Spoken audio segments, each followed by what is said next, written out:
Donc vraiment, je rends gloire à Dieu pour toute l'église Renaissance ce soir. J'aimerais que vous puissiez vraiment acclamer Dieu pour vos vies. Vraiment, les équipes qui travaillent,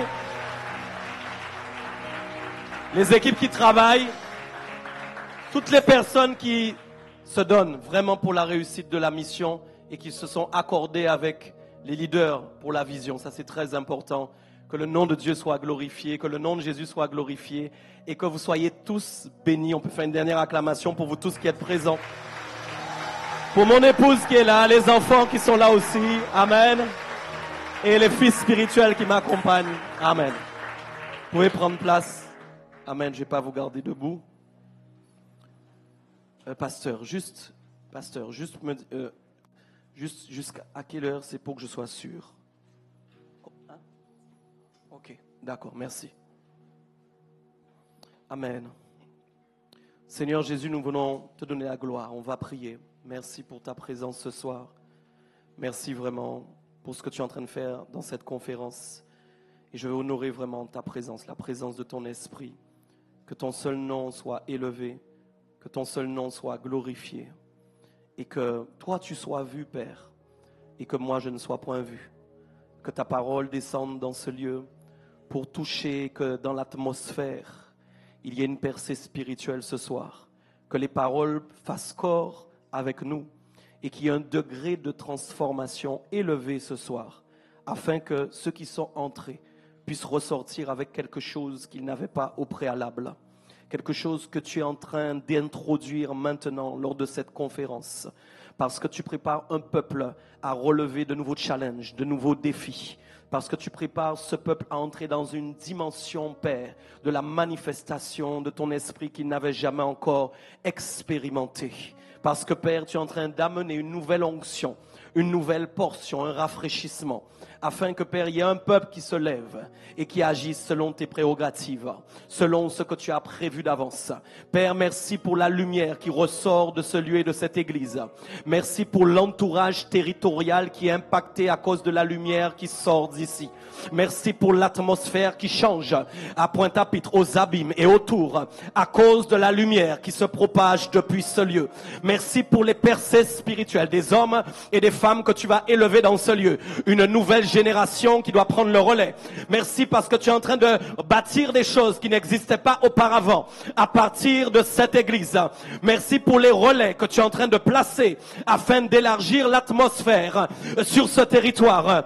Merci pour l'onction apostolique que tu as déposée dans cette église et qui doit manifester la naissance de d'autres succursales. Père, merci pour l'onction de révélation qui avait été prophétisée en Joël et qui se manifeste aujourd'hui dans cette église afin que depuis les territoires caribéens, depuis les îles qui étaient méprisées, nous puissions voir la grandeur et la gloire de Dieu. Merci, Père, pour l'eau qui monte, l'eau de vie, le fleuve d'eau vive qui se manifeste par l'intervention de ton esprit dans ce lieu afin que chacun et chacune reçoive sa part. Merci pour les hommes et les femmes où tu n'as pas regardé l'âge, mais où tu as regardé la décision, l'acceptation de te servir. Merci pour les hommes et les femmes qui ont décidé de ne pas plier les genoux devant Baal, mais d'accepter d'entrer dans la mission. Merci pour l'église Renaissance, des hommes et des femmes qui ont décidé de se conformer à la parole de Dieu et de ne pas se conformer au siècle présent. Merci pour l'onction que tu as déposée, qui ne manifeste pas une onction sur les vêtements ou sur ce qui est représenté sur le plan extérieur, mais qui cherche la profondeur des entrailles, mais qui cherche la manifestation de l'intérieur jusqu'à l'extérieur, pour que la seule gloire de ton nom soit propagée dans le nom de Jésus. Dans le nom de Jésus.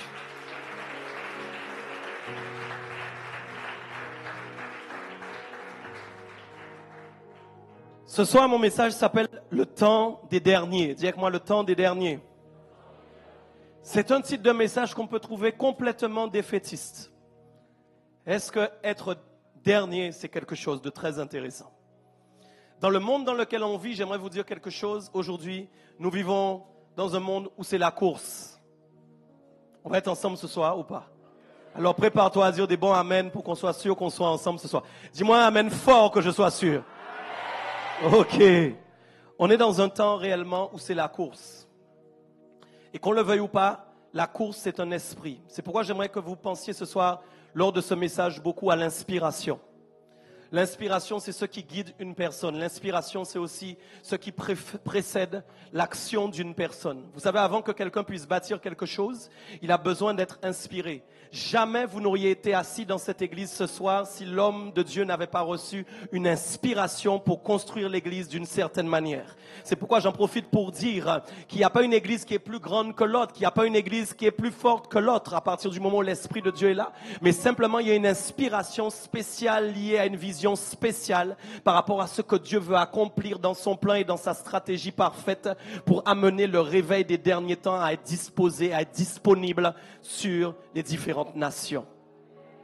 On est ensemble?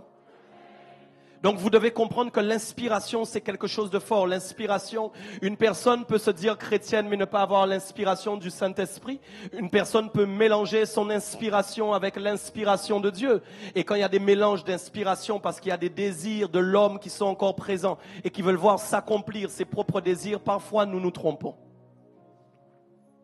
C'est pourquoi on doit beaucoup prier pour nos leaders, beaucoup prier pour les serviteurs, afin qu'ils puissent être toujours bénis et toujours connectés à l'inspiration puissante de Dieu. Vous savez, vous ne pouvez pas voir vos leaders comme ça et ne pas les soutenir fortement dans l'intercession. Je sais que vous le faites, mais plus lui va monter, plus vous allez avoir besoin de monter aussi. Vous savez, je disais ça à mon église hier, plus le leader vit certaines choses, plus vous aussi vous allez les vivre. Bon, je ne suis pas sûr qu'on se comprenne. Plus lui, il va vivre des choses, je vous dis. Et plus vous aussi, vous allez vivre des choses. Il n'est pas appelé à entrer seul dans ce dans quoi il est en train d'entrer, mais il est appelé à entrer, ils sont appelés à entrer avec vous dans ce dans quoi ils sont en train d'entrer. Donc forcément, les forteresses, les combats, les oppositions qu'ils vont avoir, vous aussi, vous devez les ressentir et prier et être un rempart. Amen. Donc l'inspiration est toujours connectée avec le temps. Quand vous regardez l'inspiration de Dieu, vous voyez bien que quand vous commencez à lire la Bible, depuis la Genèse jusqu'à l'Apocalypse, vous voyez bien qu'il y a une continuité, mais que la même chose ne se passe pas à chaque époque. Et donc c'est pourquoi le hasard de la naissance n'existe pas, mais qu'en réalité vous êtes né à une époque spéciale pour accomplir quelque chose de spécial. Il n'y a aucun d'entre vous, même si on vous avait fait croire en fin de compte que vous étiez né par hasard ou par accident. Je brise d'ailleurs cette parole. Des fois, beaucoup de gens pensent qu'ils sont nés par accident. Quand vous croyez que vous êtes né par accident, votre vie sera réellement un accident. Vous ne pouvez pas croire que parce qu'il y a eu des relations bizarres, en fin de compte, c'est pour ça que vous êtes né. Parfois, certaines personnes sont nées même d'un viol. Je vous assure. Et le diable les persécute toute leur vie pour leur faire croire qu'elles ne devaient pas naître et qu'elles ne devaient pas exister. C'est pourquoi c'est écrit Renaissance ici.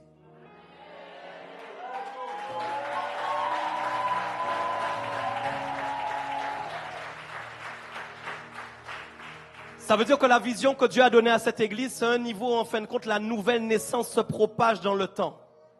Et vous voyez, j'aime beaucoup ça avec Jésus parce que quand on parle, en fin de compte, de la repentance, souvent nous pensons que la repentance est connectée uniquement au jour où nous avons accepté Christ, mais ce n'est pas vrai. La repentance est en fait une continuité.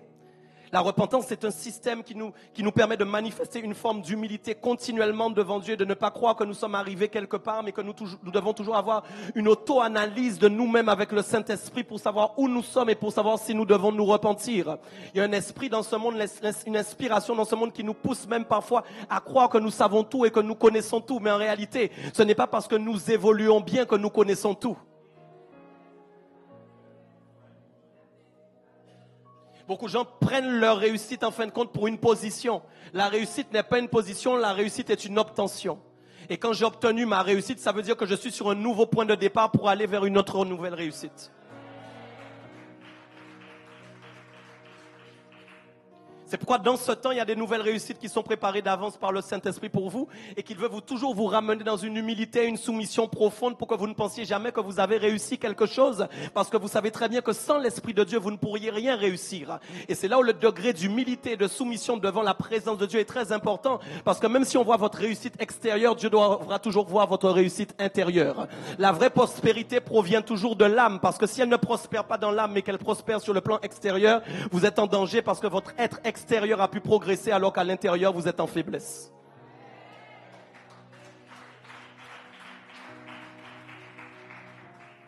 C'est pourquoi j'aime rechercher en fin de compte la profondeur de l'homme intérieur. Et nous pouvons croire que dans ces temps-ci, en fin de compte, ce que Dieu cherche, c'est une génération qui a de la profondeur sur le plan intérieur. C'est une génération qui cherche vraiment sur le plan de l'homme intérieur à manifester profondément les désirs du Saint-Esprit et à ne pas manifester les désirs de sa chair ou ses désirs humains. Il y a un texte que je vais prendre d'abord pour entamer avec vous cette pensée. Elle est d'abord dans Agé 2, verset 9. Vous savez, il y a quelque chose qui est magnifique. Le temps est extraordinaire. Le temps même ne peut pas désobéir à Dieu. Le temps ne peut pas dire en fin de compte à Dieu, tu sais, tout ce qui est en train de se passer là, nous ne pouvons plus l'accepter. Le temps est obligé lui-même d'accepter ce que Dieu veut faire. Et c'est pourquoi la Bible dit qu'effectivement, Dieu est le maître du temps et des circonstances. Allô? Dieu est le maître du temps et des circonstances. Mais le problème, c'est ton dessein. Vous savez, beaucoup de gens disent Dieu est le maître du temps et des circonstances, mais quand les circonstances arrivent, ils n'arrivent pas à comprendre ce qui se passe. La problématique, c'est est-ce que c'est une circonstance qui est là pour t'amener plus loin au niveau de ta transformation, ou est-ce que c'est une circonstance qui est là parce qu'en fin de compte, tu n'es pas dans le dessein parfait de Dieu. C'est pourquoi le dessein parfait de Dieu est toujours connecté à l'obéissance. Oh mes amis, non, je ne sais pas si on est ensemble. Mes amis, l'obéissance, c'est la première référence au niveau de ce que vous devez obtenir et au niveau de ce que vous devez faire. Vos circonstances seront toujours bonnes, même quand elles vous paraissent mauvaises, si vous êtes dans le dessein parfait. Oh, mes amis. Je suis en train de dire, si je suis dans le dessein parfait, même si ma circonstance paraît mauvaise, en réalité, elle ne peut pas être mauvaise. Pourquoi? Parce que si je me laisse éprouver par ce que je suis en train de vivre, après, ce sera un sujet de joie parce que j'aurai eu le temps d'étudier ce qui est en train de m'arriver pour savoir pourquoi Dieu l'avait fait.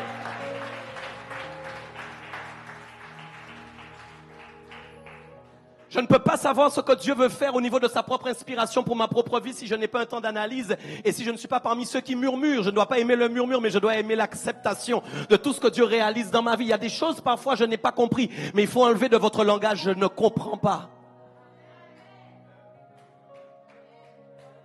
Le je ne comprends pas est parfois un obstacle à une parole que Dieu vous donnait, qu'il devait vous donner, qu'il n'a pas pu vous donner parce que vous lui avez dit je ne comprends pas. En réalité, vous devez dire à Dieu, j'accepte tout ce que tu fais dans ma vie.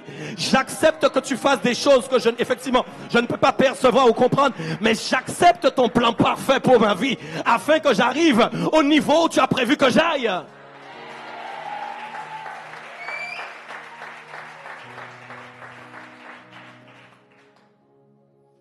Voyez, Agé 2.9 dit une chose, la gloire de cette dernière maison, dit la gloire de renaissance. Il y a des gens, ils sont choqués quand on commence à dire la gloire de quelqu'un. Mais vous savez, en fin de compte, les gens aiment bien dire, Dieu ne partage pas sa gloire. Non, mais nous sommes d'accord, la gloire appartient toujours à Dieu. Mais vous savez quand même que la gloire de Dieu est faite pour être répandue sur nous.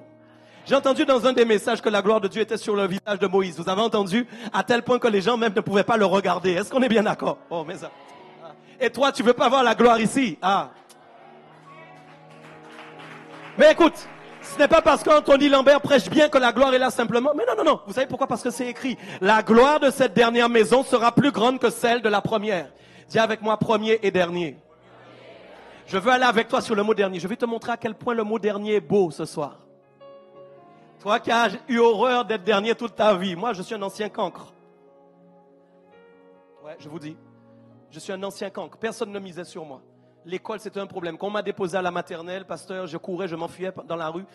Ma mère est obligée d'aller me récupérer dans la rue pour aller à l'école. Je te parle sérieusement. À tel point que ma mère se demandait, mais quel est le problème de ce petit gars-là? Chaque fois que j'allais à l'école, je me disais, mais c'est quoi en fait ce truc-là? Pourquoi on a besoin de m'emmener là? Et toute ma vie est passée comme ça. J'ai même pas été au bac. C'est pourquoi je suis la preuve vivante que ce ne sont pas les études qui font que quelqu'un aime et que l'Esprit de Dieu... Oh.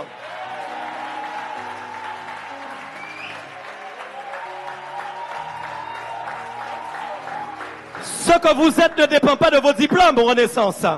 Ce que vous serez ne dépend pas de vos diplômes, Renaissance. Mais ce que vous êtes dépend de ce que Dieu a décrété sur vos vies avant que vous soyez dans le sein de votre mère. Et c'est pourquoi j'aime ce pasteur, parce que quand il prêche, il vous pousse à trouver ce que Dieu a mis en vous pour que vous puissiez l'extraire. Il vous pousse à croire en vous de la bonne manière avec équilibre. Vous comprenez ça? Parce que quand on veut trop croire en soi sur soi-même, c'est très dangereux aussi. Mais quand on croit en soi sur base de ce que Dieu a déposé en nous, alors c'est une bonne chose. C'est là où les gens confondent l'orgueil et l'humilité. Bon, j'ai déposé ça, il faut comprendre.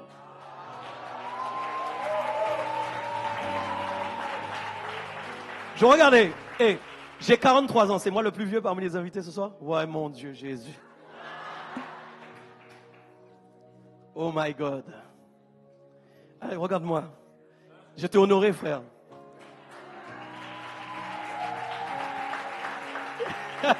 Je reçois. Vous voyez, c'est ça la chose. Peut-être il y a certains, vous savez, qui sont très habitués à dire, mais qu'est-ce qui arrive à l'apôtre Michael Dopia? Et je vous fais une confidence et je retourne dans le message. Récemment, je voulais teindre mes cheveux en blond glacial. Hey, mais j'ai dit, les gens vont dire, il est devenu fou. Il est en train de péter les plombs. Amen, je suis révélé, il a dit. Vous voyez, la chose, c'est qu'il faut être sincère, en fait, avec Dieu. Il faut avoir beaucoup de sincérité, beaucoup de profondeur. Hein? Être simple. Et donc, vous voyez, une chose qui est dit dans AG2, je reviens à ce que je disais. La gloire est forcément dans la dernière maison plus grande que la première. Donc, ça veut dire, en fin de compte, que déjà, d'office, Dieu a prévu, en fin de compte, que la gloire soit plus grande que ce qui est passé avant. Tu vois comment une dernière chose n'est pas forcément une mauvaise chose.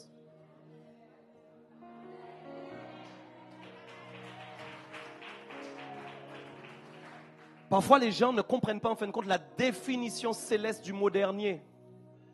Vous savez, j'aime bien dire aux gens que le dictionnaire Larousse n'a rien à voir avec le dictionnaire céleste. Si je prends dernier maintenant dans le dictionnaire, ça va être écrit une position, il est arrivé, il est le dernier, après, on le voit après, tout au fond. Ça peut être bon aussi, on va en parler. Mais en fin de compte, dans le dictionnaire céleste, on va voir en fait ce que Dieu veut dire. Et pour ça, je m'appuie d'abord sur deux textes, Luc 13, 30, et pour ceux qui préparent Matthieu 20, 11 à 16. Écoutez d'abord ce qui est dit dans Luc 13, 30, et vous connaissez ça.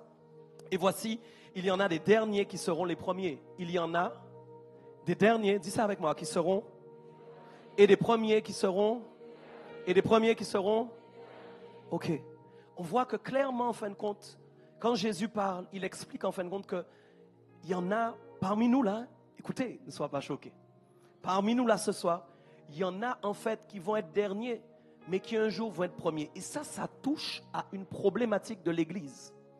Je viens parler aujourd'hui avec mon mandat apostolique sur cette chose pour que ça n'arrive jamais dans cette église parce que c'est ce que Dieu m'a demandé de vous expliquer. J'aimerais vous dire en fin de compte que Dieu a pris cet homme. Vous voyez? Moi-même, je lui ai dit une chose, je n'ai pas honte de lui dire. Je lui ai dit, tu sais ce que tu fais là pour avoir autant de membres aussi vite, je ne comprends pas comment mon église, tu te rappelles, comment tu fais? Toi-même, tu as dit, c'est hors de la normalité. C'est bien ça, non? Mais je vous dis, vous savez que ce n'est pas la normalité. Regardez, mon église a 13 ans, nous n'avons jamais atteint le nombre de personnes qu'il y a ici. Pourtant, il est arrivé le premier? Non. Il est arrivé après. Attends. On va aller. Quand le diable, en fin de compte, voit ces choses, il y a une seule chose qu'il voudra mettre en place, c'est un esprit de compétition. Il voudra mettre un esprit de jalousie. Écoute ce que je suis en train de dire.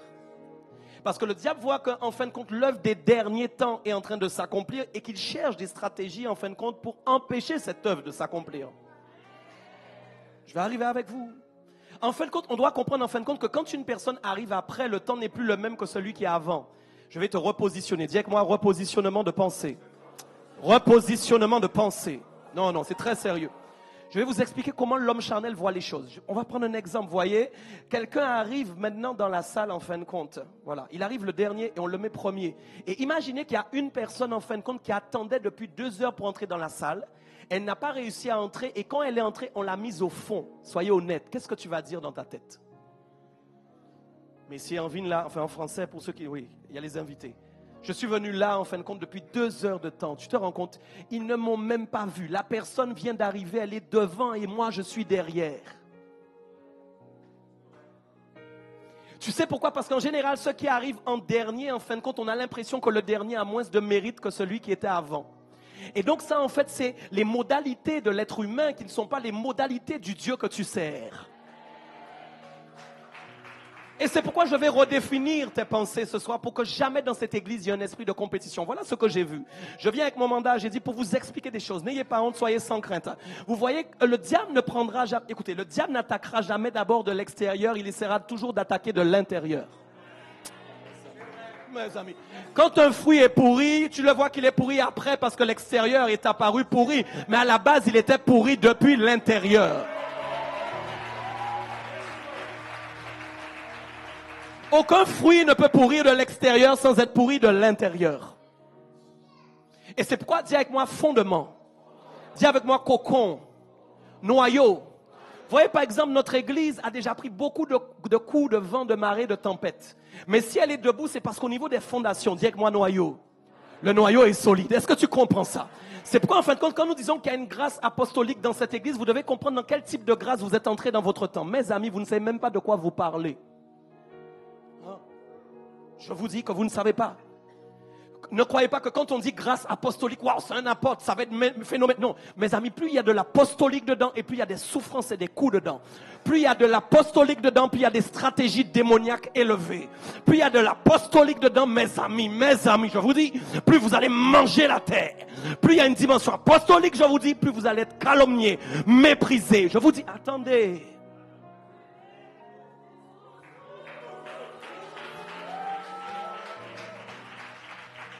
C'est très sérieux.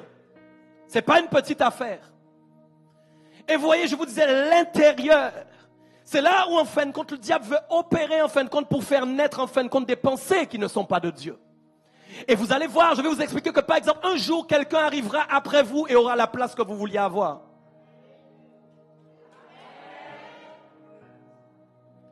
La place que la personne doit avoir ne dépend pas du moment de son arrivée. Mes amis, dans le royaume de Dieu, les places ne s'obtiennent pas seulement en fonction du moment où vous arrivez. Et beaucoup de gens estiment qu'ils auraient dû avoir une place parce qu'ils ont fait beaucoup pour tel endroit. Mon ami, j'ai toujours appris à mes serviteurs, si tu crois que tu me sers moi, tu t'es trompé. Si tu crois que tu travailles seulement pour moi, tu t'es trompé. À un certain niveau, tu travailles pour moi, mais au départ, tu travailles pour lui. Écoutez, dis avec moi expérience. Là, je te livre les secrets de mon expérience. Il m'est arrivé d'oublier de dire bonjour à des gens. Et quand, en fin de compte, ces gens-là étaient fâchés, ils ont dit, mais tu te rends compte, je suis là depuis longtemps. Le pasteur ne me dit même pas bonjour. Vous savez ce que l'Esprit m'a dit? Parfois, je t'ai empêché de voir visiblement des gens pour que tu ne leur dises pas bonjour et que tu vois, en fin de compte, la véracité de leur cœur.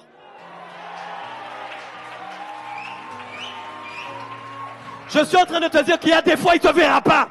Mais c'est toi que Dieu voudra éprouver. Il y a des fois, ce que tu attendais qu'il te donne, il ne te le donnera pas. Parce que c'est toi que Dieu est en train d'éprouver. Vous imaginez qu'une armée, en fin de compte, qui se détruit de l'intérieur sur base des systèmes de jalousie des places. Surtout quand une église grandit et qu'une église atteint des sommets, mes amis. Et vous croyez que le diable va rester là-haut? C'est beau, c'est magnifique. Anthony Lambert, Kéred Lambert, église Renaissance, ils ouvrent Martinica. Et puis ils vont ouvrir ailleurs encore. Et puis ils sont en train de faire, oh c'est magnifique, on va rester là. Non, non, non, non, non, non, non, non, non, non. Il ira travailler à l'intérieur.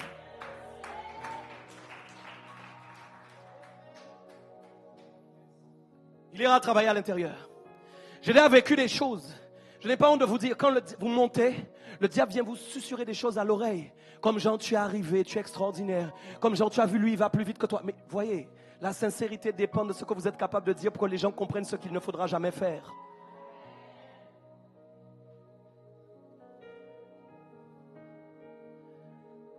J'arrive. Matthieu 20, 11, 16. Lisons ensemble. Vous connaissez cette histoire avec des ouvriers qui avaient été appelés. Il est écrit, en le recevant, ils murmuraient contre le maître de la maison et dirent, ces derniers n'ont travaillé qu'une heure, et tu les traites à l'égal de nous. Ces derniers n'ont travaillé qu'une heure, et tu les traites qu'à l'égal de nous, qui avons supporté la fatigue du jour et la chaleur. Il répondit à l'un d'eux, mon ami, je ne te fais pas tort. N'es-tu pas convenu avec moi d'un denier? J'aimerais vous dire quelque chose. Il est possible qu'un jour, en fin de compte, le serviteur de Dieu concrétise quelque chose avec vous, ok? Un jour J. Mais que vous, en fin de compte, vous fassiez plus que ce que vous aviez prévu. Ne croyez pas que c'est parce que vous faites plus qu'il est obligé de vous donner plus. Parce que le plus ne peut pas aller au-delà de ce que Dieu lui demande. Quelqu'un n'a pas entendu. Il y a des gens, par exemple, ils vont recevoir quelque chose aujourd'hui, puis ils vont faire plus pour faire une démonstration pour qu'ils puissent recevoir plus. Non.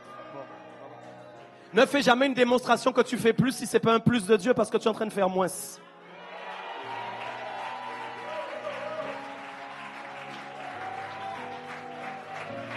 Et c'est aussi ce qui fait naître dans ton cœur des frustrations et des déceptions. C'est aussi ce qui te fait quitter l'église. C'est aussi ce qui te fait critiquer l'homme de Dieu après. Pour dire toutes sortes de choses que tu ne disais pas quand tu étais dans son bureau.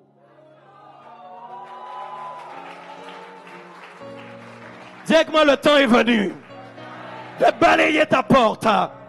Devant ta porte. Le temps est venu de balayer devant ta porte.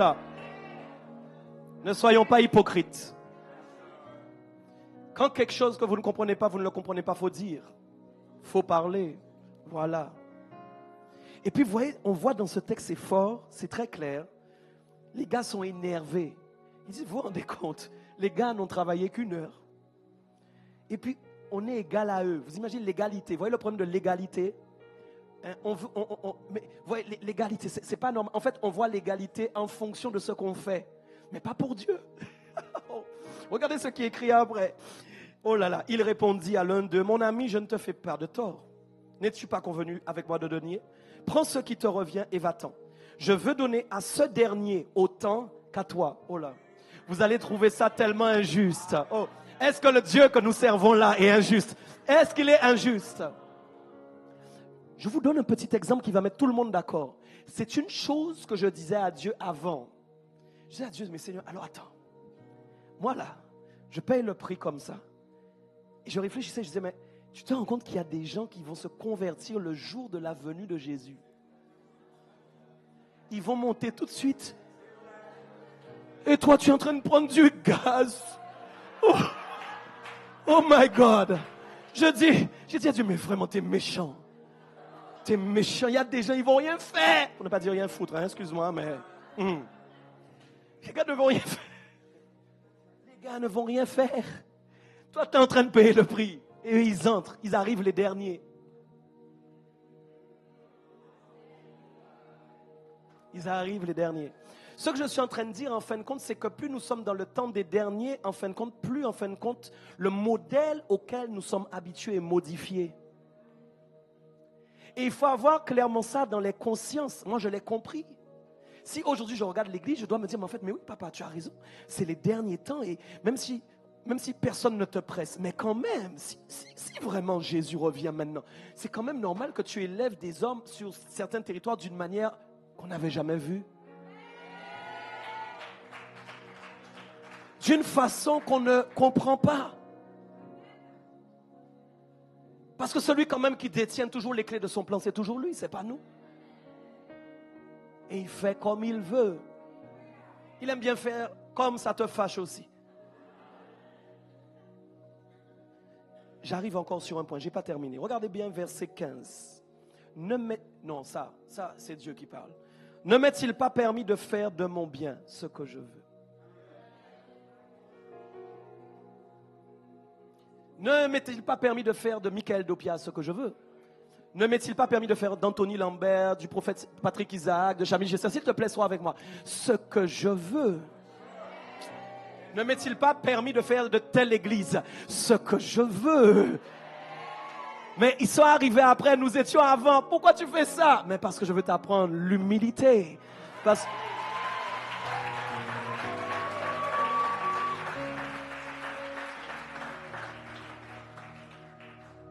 Toute la réalité est là.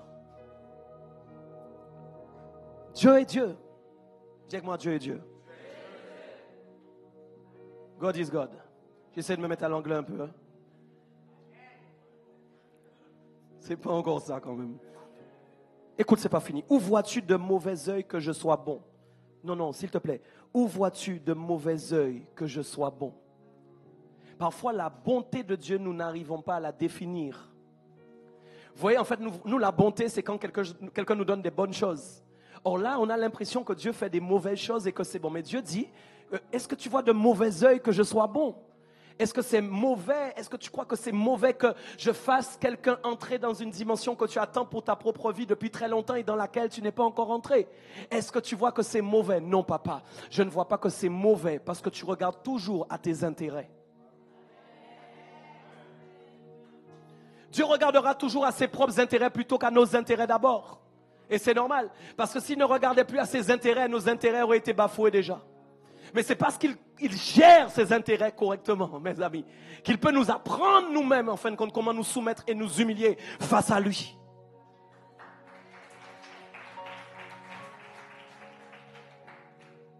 Ainsi, les derniers seront les premiers et les premiers seront... Ainsi, les derniers seront les premiers seront... Hey. Et c'est là où on voit en fin de compte que Dieu redéfinit la valeur des mots et pour que nous puissions comprendre en fin de compte que dernier n'est pas une position. Dernier n'est pas une position. Dans le monde, c'est une position. Mais dernier, en fin de compte, est une faculté liée au temps dans le monde spirituel. Quand en fin de compte, Dieu parle des derniers par rapport au temps auquel ils sont connectés, il est en train de parler de personnes qui vont vivre des accélérations ou des formes de visitation que d'autres n'ont pas encore vécues par rapport à leur position spirituelle de dernier dans le temps. En réalité, ce n'est pas la position, comme j'ai dit, mais en réalité, c'est le moment où ils sont arrivés. Le moment n'est pas la position et la position n'est pas le moment. Vous voyez, quand l'apôtre Paul, par exemple, dit qu'il court pour aller jusqu'au but, vous voyez, il ne dit pas simplement qu'il veut être vainqueur le premier, c'est pas ça.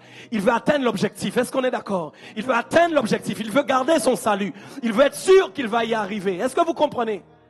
Peut-être que plusieurs courent ensemble, ne seront pas forcément devant ou derrière, mais l'essentiel c'est de traverser et d'arriver.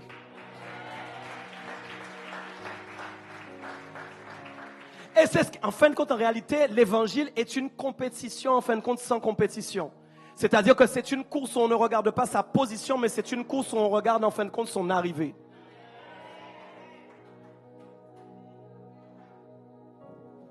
Et ça, c'est important. J'ai pas fini.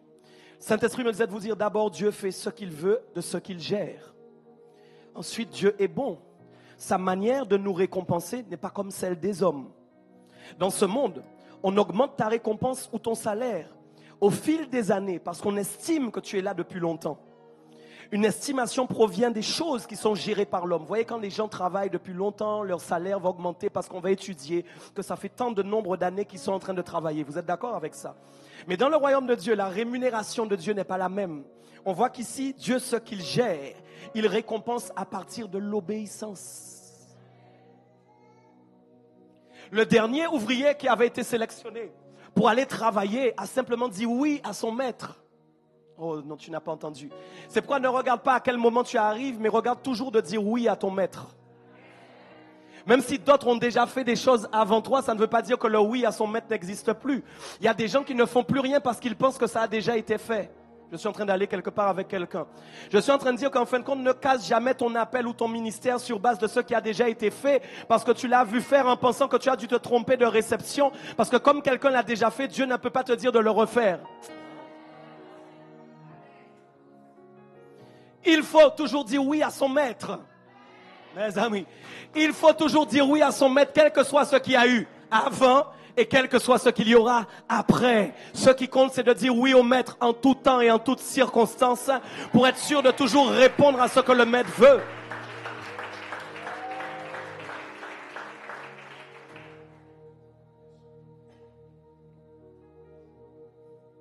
Je veux parler avec toi de justice et d'équité pendant qu'on est en train de parler de ça.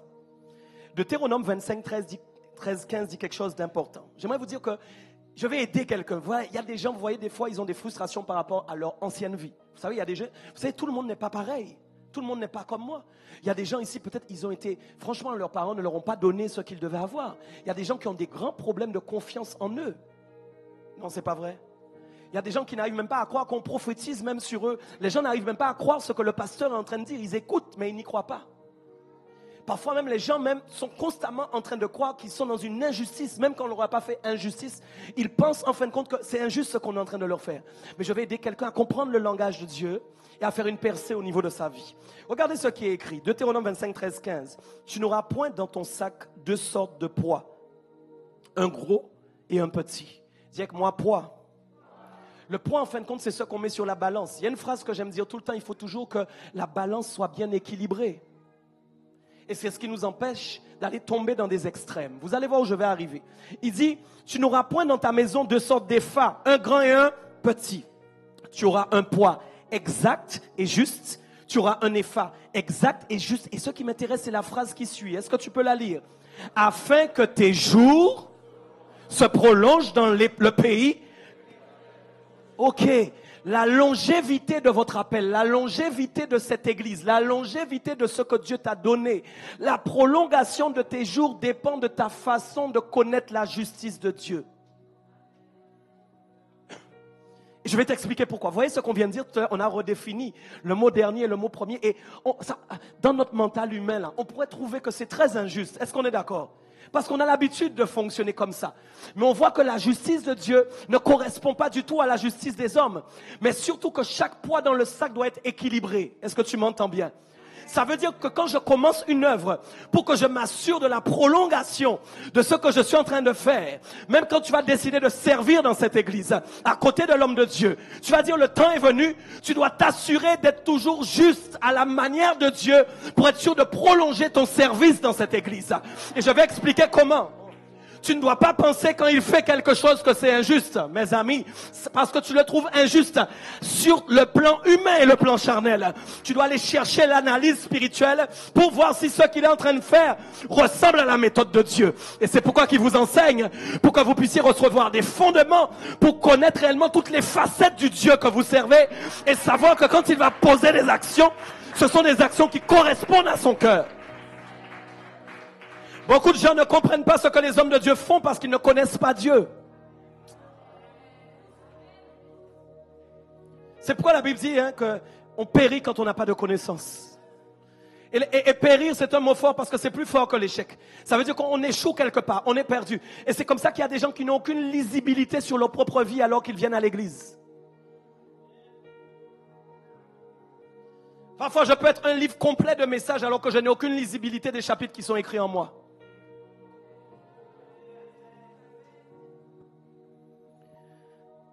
Il faut connaître la justice de Dieu. Il me disait la prolongation de la gloire de Dieu dans votre église dépend de votre faculté à obéir sans vous comparer et sans chercher à savoir qui aura la première place. Je vais redire. La prolongation de la gloire de Dieu dans votre église dépend de votre faculté à obéir sans vous comparer, sans chercher à savoir qui aura la première place. Oui, je vous livre un secret. Quand il a prié en anglais, j'ai tout compris hier. J'ai dit, le premier jour, il a prié pour dire, je me demande si je me suis trompé, qu'il n'y ait pas d'esprit de compétition. C'était ça. Amen. Vous voyez, parce qu'en fin de compte, bon, je vais te dire quelque chose. Il y a des choses que même si tu ne les veux pas, elles existent. Ce n'est pas parce que tu ne veux pas une chose qu'elle n'existe pas.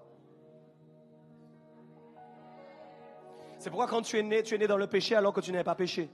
Le péché existait alors que tu n'étais pas encore là. Ce que je veux dire à quelqu'un, c'est qu'en fin de compte, il y a des esprits qui sont déjà là alors que tu n'étais pas là.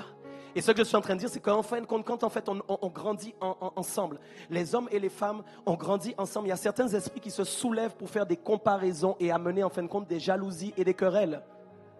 Le temps est venu de les détruire avant qu'ils commencent. Tu n'as pas entendu? En fin de compte, je suis en train de parler d'un préalable à ce qui doit arriver. Non, quelqu'un n'a pas compris ce que j'ai dit. Je suis en train de parler d'un préambule de... Pasteur, je te protège au nom puissant de Jésus par ce message. Parce qu'en fin de compte, Dieu a des grands projets pour cette église. Vraiment, vraiment, vraiment. Mais je vous assure, vous devez veiller sur l'intérieur afin que l'intérieur ne prenne pas de coups. Et vous devez veiller sur les hommes, l'homme et la femme de Dieu. Non, je vous parle sérieusement. Je vous parle sérieusement. Je vous parle sérieusement. Vous savez, quand on voit... Mais nous serions malhonnêtes de dire qu'en fait, nous voyons quelque chose de beau sans avoir un moment, un désir de l'avoir. Moi, j'aime dire, les gens mettent ça sur mon dos, ils n'aiment pas le mettre sur le leur. Ils préfèrent que c'est moi qui le prenne, tu sais. Mais c'est la vérité. Alors c'est pourquoi on se bat contre certains esprits dans le monde de l'esprit pour les contrecarrer et les empêcher de parler et d'agir parce qu'on sait qu'ils vont agir. Ce qui est bon avec Dieu, c'est qu'il nous prévient d'avance. Ça veut dire que vous avez la possibilité d'être puissamment prophétique avant que les choses arrivent.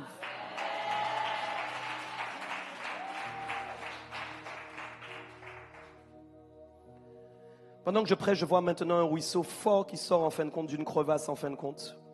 Et je vois en fin de compte une nouvelle onction qui arrive. Et je vois en fin de compte 2 ans et 6 mois. Il faut noter ça, 2 ans et 6 mois. Et je vois le nom Trinidad apparaître.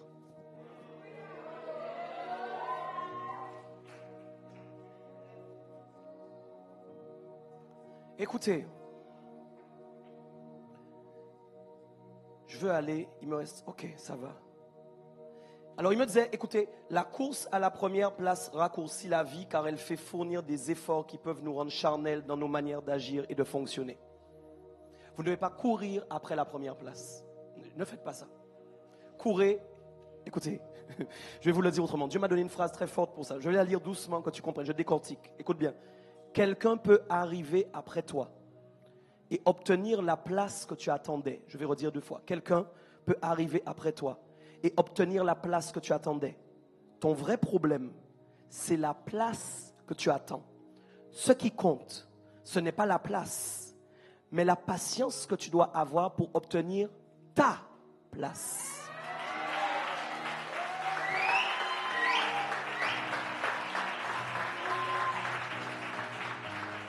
Au début, j'ai dit là. Dis avec moi là. Maintenant, j'ai dit ta. On peut faire une chanson, ok? Ta place n'est pas forcément la place que tu attends. Ta place ne dépend pas forcément du temps que tu es dans l'église. Ta place dépend du moment où Dieu veut t'asseoir dans ta place.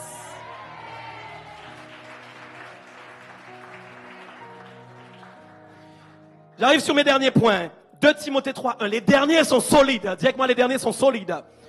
Parce qu'il est dit, sache que dans les derniers jours, il y aura des temps difficiles.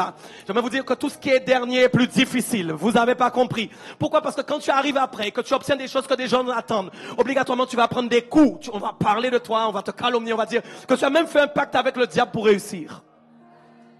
Probablement, tu es franc-maçon. Il y a des gens qui croient que je suis franc-maçon. Je te dis, je t'assure qu'il y a des gens qui croient que je suis franc-maçon. Je t'assure. Je t'assure. Et d'autres choses encore.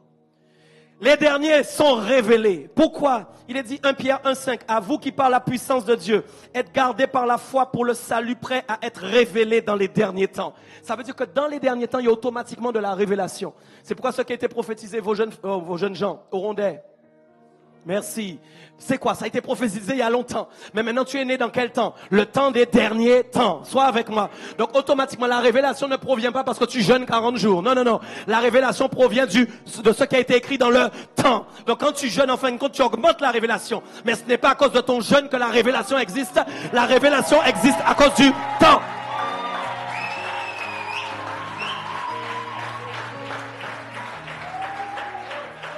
Beaucoup de gens jeûnent pour rien. Mes amis, les gens vont être fâchés. Oh bon Dieu, Seigneur. Les gens croient que quand ils vont sortir du jeûne 40 jours, l'onction, ils vont pas tenir, ils vont tomber. Les gens vont tomber. Je te dis pas de ne pas jeûner. Je te dis de reconnaître que c'est le maître du temps qui fait que l'esprit de révélation est sur ce temps. Ce n'est pas à cause de ton jeûne. Non, non.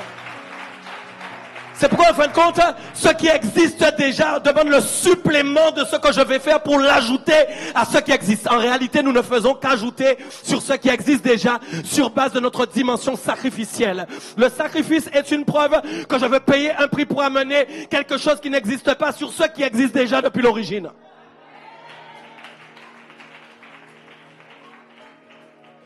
C'est ça la réalité. Les derniers sont des intimes de Dieu. Regardez pourquoi. Vous connaissez tous cette femme qui a péché, on lui a jeté la première pierre. Vous connaissez? Qu'est-ce qui s'est passé? Ils sont partis les uns après les autres. Et vous savez ce qu'il fait? Il est écrit, je vais aller vite. Jésus resta seul avec la femme qui était là au milieu. Dis avec moi, seul. En fin de compte, les derniers qui restent à la fin sont ceux qui vont recevoir une intimité spéciale. Il y a des gens qui voudront pas quitter l'église. Oh. Ils vont dire à l'apôtre, s'il te plaît, ferme les portes, je dors ici. Dieu va pousser les gens à dormir ici alors qu'aucun programme n'était prévu. Leur seul programme, ce sera aller à la rencontre de Dieu. Leur programme, ce ne sera pas aller simplement à Renaissance Code. Ce sera aller dans la présence, le programme de Dieu personnellement. Tout le monde part, mais eux, ils veulent rester. Tout le monde s'en va, mais eux, ils veulent rester. Ils ont choisi la bonne part. Sois avec moi. Oh Jésus. L'onction apostolique amène les combats des derniers. Ça, je veux te le dire ce soir. Je ne peux pas partir sans parler de ça. Nous parlons de l'onction apostolique. L'onction apostolique amène le combat des derniers. 1 Corinthiens 4,9. Car Dieu, me semble, a fait de nous apôtres les derniers des hommes. Anthony, pasteur Anthony, excuse-moi de te le dire, mais tu es un dernier.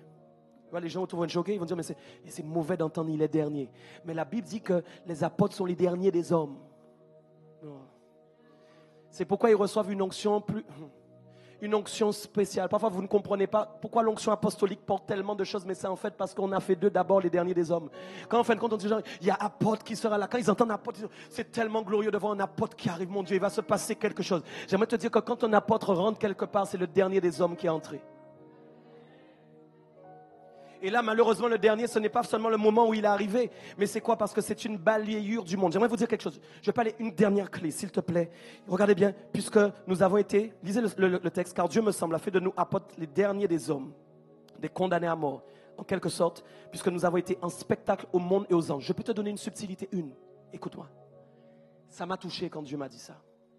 Il dit en fait que les apôtres sont les derniers des hommes qui sont mis en spectacle. Vous lisez quoi? Devant qui? Devant les hommes, devant les anges et devant le monde. Vous savez dans quel texte on lit la seule fois où on lit qu'il y a un spectacle? Vous savez c'est quand? C'est quand Jésus est à la croix. Et que la Bible dit que les démons, soyez s'il vous plaît avec moi, ont été livrés en spectacle. J'aimerais que tu comprennes où est connectée l'onction apostolique. Dans les niveaux de souffrance les plus élevés. Bon, tu n'as pas entendu ce que je te dis. Chaque fois, en fin de compte, que tu prends la Sainte Seine, soit on va lever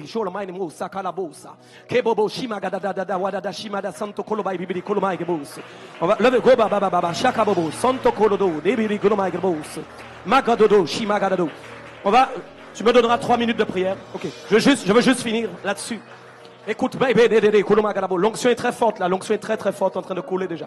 L'onction est très très forte en train de couler. Il y a des gens qui n'avaient pas confiance en eux. Dieu m'a dit avant que j'arrive, il y a une onction de confiance qui va tomber ce soir. Je libère cette onction ce soir dans ce lieu. Je veux finir sur un point.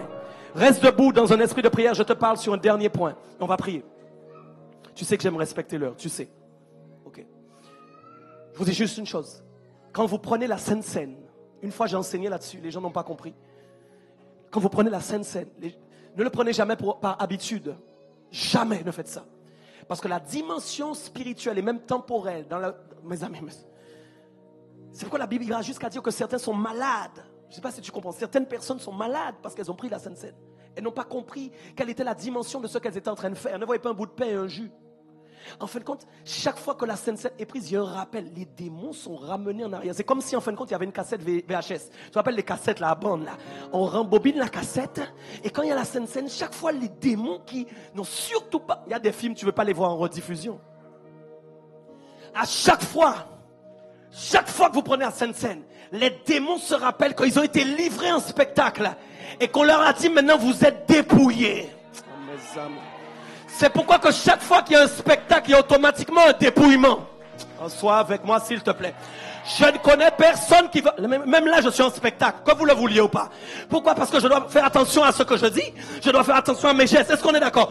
Quand on est en spectacle, on est regardé. Quand on est en spectacle, les gens pensent quelque chose de vous. Quand vous êtes en spectacle, vous n'êtes pas dans la position la plus agréable. Mais surtout à la croix, on leur a rappelé qu'à tout jamais, ils n'auront jamais plus de puissance. Alors... j'aimerais te dire quelque chose. L'apôtre que tu vois là, il est livré en spectacle automatiquement. Et donc la dimension à laquelle il est connecté, mes amis, c'est une dimension de la croix qui ne correspond pas à ta croix. Je sais, je vais choquer des gens. Les gens vont dire, ah, il a prêché un message qui a plusieurs croix. Mais non, faut comprendre mon langage. Je suis en train de dire que tout le monde ne souffre pas de la même façon. Je suis en train de dire... mes amis, vous ne pouvez pas savoir les coups que j'ai déjà pris. Vous ne pouvez pas imaginer. Vous ne savez pas. Je vous dis, quand vous pleurez qu'on ne vous voit pas, quand vous mangez la poussière et qu'on ne vous voit pas, parce que vous êtes dans un mandat qui est connecté aux derniers hommes, à la souffrance. Mes amis, on ne peut pas avoir soif d'être apôtre. C'est une bêtise, une connerie monumentale. Excuse-moi les mots. On ne peut pas avoir soif de ça. C'est un appel. C'est Dieu qui décide de t'appeler là-dedans.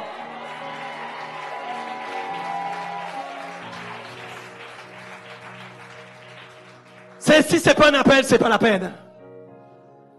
Alors j'aimerais te dire, et je termine par la dernière phase et j'ai fini. Je vais juste prier 1 minute. Je vous montre dernière chose.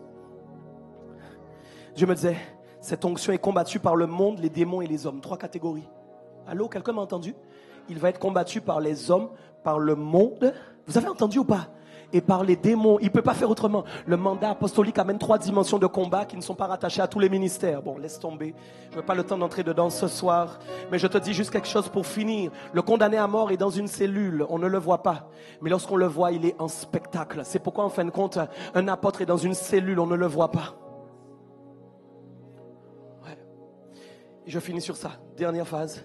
L'esprit du dernier est toujours connecté à l'esprit de nouveauté. Genèse 1:1 commence par « Au commencement, Dieu créa la terre et les cieux ». Vous êtes d'accord? Les cieux et la terre. Apocalypse 21:1 finit par « Puis je vis un nouveau ciel et une nouvelle terre ». Ce que je suis en train de te dire, mes amis, alléluia, c'est que celui qui est dernier est connecté à l'esprit de nouveauté. Je vais prier, on va lever les mains.